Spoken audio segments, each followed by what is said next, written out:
Controlling the golf ball once in the air. What's the stem of golf? A smooth sphere, even as it spins, is not going to encourage any sort of motion in one particular direction because there's no surface roughness associated with it.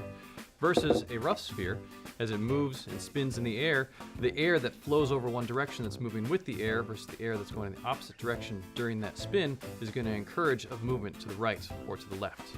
The dimples on the golf ball are there in order to reduce the drag, but ultimately the horizontal spin is what's going to drive the ball to drift and draw in one direction versus a spin in the opposite direction to encourage a fade in your particular shot.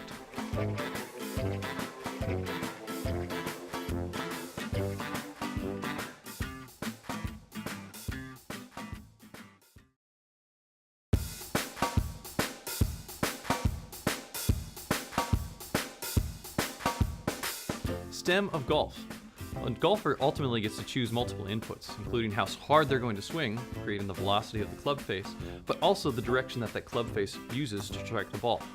Long distance drivers are certainly hitting it with a flat face in order to get the distance to go as far as possible. However, greater control happens with your irons and wedges, where you use the same rotation to strike the ball, but the force vector now goes in the opposite direction, encouraging a different motion.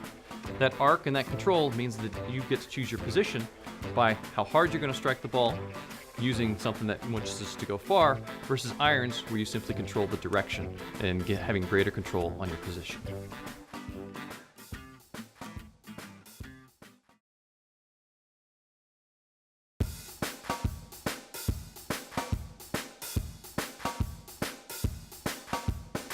One of the important topics in physics is moving objects, and Newton's laws give us a way to describe moving objects. Say we have a golf ball that is on a tee. It's at rest and not moving. Newton's first law tells us that objects at rest stay at rest unless acted on by a force, which is a push or a pull. What could we use to exert a force on a golf ball? When the club hits the ball, Newton's third law tells us that the ball has to exert just as big a force back on the club. So why does the ball go flying? Well, Newton's second law can help us to explain. Newton's second law says that the acceleration of an object is related to its mass. The club has a large mass, the ball on the other hand has a small mass and will therefore have a large acceleration, and off it goes.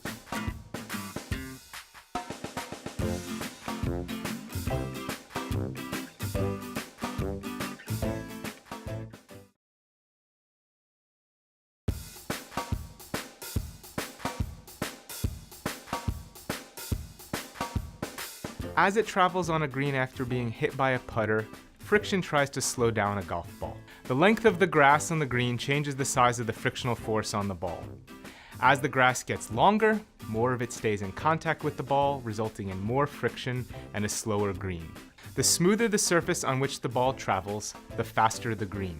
They also need to account for the fact that as a ball travels faster, it will break less. On the other hand, a slowly moving ball will break more sharply.